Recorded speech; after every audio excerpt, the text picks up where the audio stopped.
வணக்கம் மாணவர்களே, எல்லாரும் எப்படி இருக்கீங்க? இப்போ நம்ம இந்த வீடியோவில் என்ன பார்க்க போகிறோன்னா, 6ஆம் வகுப்பு தமிழ் பாடத்தில் டேம் 3ல் இயல் 2ல் நமக்கு நிலம் பொதுங்கிற உரைநடை பாடம் நம்ம கொடுத்துருக்காங்க. இப்போ நம்ம இதில் இருக்கிற புக் பேக் 1 வேர்ட்ஸ் அப்புறம் கொஸ்டினுக்கான ஆன்சர் தான் நம்ம பார்க்க போகிறோம்.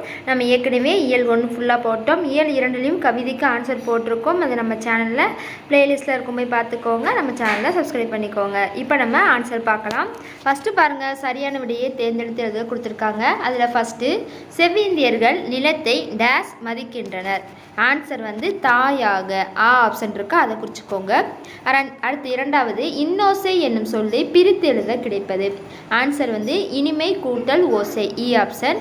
அடுத்து மூன்றாவது, பாலூரும் என்பதனை சேர்த்தெழுத கிடைக்கும் சொல். ஆன்சர் பாலூரும், ஆவன் ஆப்ஷன், பாலூரும்.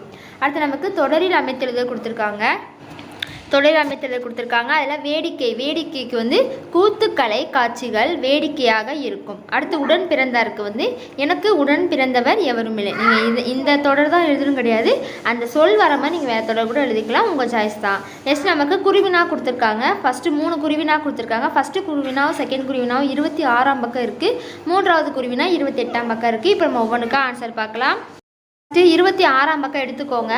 அதில் ஃபஸ்ட்டு பேரா இருக்குது பார்த்தீங்களா, அதில் 3ஆவது லைன் பாருங்கள். காற்றின் தூய்மையும் நீரின் உயர்வும் யாருக்கும் சொந்தமானவை அல்ல, அப்படி இருக்கையில் நீங்கள் அவற்றை விலை கொடுத்து வாங்க முடியாது. அவற்றை எவ்வாறுன்ற கணக்கில் அதை அடிச்சிடுங்க. வாங்க முடியும் இருக்கும், அந்த முடியுங்கிறத அடிச்சுட்டு முடியாது. அது முதல் கொஸ்டினுக்கான ஆன்சர். அடுத்து இரண்டாவது கொஸ்டினுக்கான ஆன்சர் அது கீழே இருக்குது பாருங்கள். பூமியின் ஒவ்வொரு துகளும் எம் மக்களுக்கு புனிதமானதாகும். அது முதல் பாயிண்ட். அடுத்து 3ஆவது பேரால மக்கள் சொல்லி ஒரு லைன் ஸ்டார்ட் ஆகுதா, அதிலிருந்து 4ஆவது லைனில் இந்த மண்ணுக்கு உரியவர்கள் இருக்குது, அது வரை குறிச்சிக்கோங்க. இரண்டாவது பாயிண்ட். முதல் பாயிண்ட் 2ஆவது பேரால பூமியின் ஒவ்வொரு துகளும் என் மக்களுக்கு புனிதமானதாகும், இது முதல் பாயிண்ட். 3ஆவது பேரால மக்கள்லேருந்து உரியவர்கள் வரைக்கும் இது. அடுத்து 28ஆம் பக்கம் எடுத்துக்கோங்க. அதில் இப்பகுதியில் உள்ள எருமைகள் சொல்லி ஒரு பேரா ஸ்டார்ட் ஆகுது பாருங்கள், அந்த 3 லைன் மட்டும் ஃபுல்லாக குறிச்சிக்கோங்க. 3ஆவது கொஸ்டினுக்கான ஆன்சர்.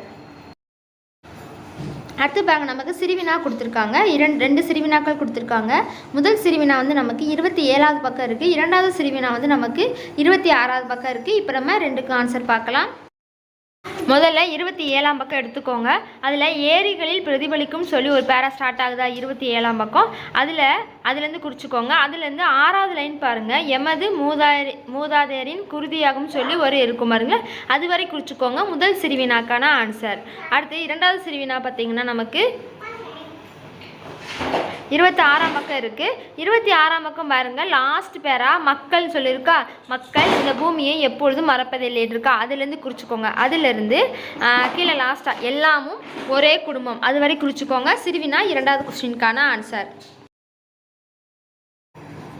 அடுத்து நமக்கு சிந்தனை வினாக்கான ஆன்சர் கொடுத்துருக்காங்க. சிந்தனை வினாக்கான ஆன்சர் நம்ம புக்கில் இல்லை, ஸோ உங்களுக்கு ஆன்சர் காமிச்சிருக்கா, அதை அப்படியே பார்த்து நீங்கள் எழுதி வச்சுக்கோங்க.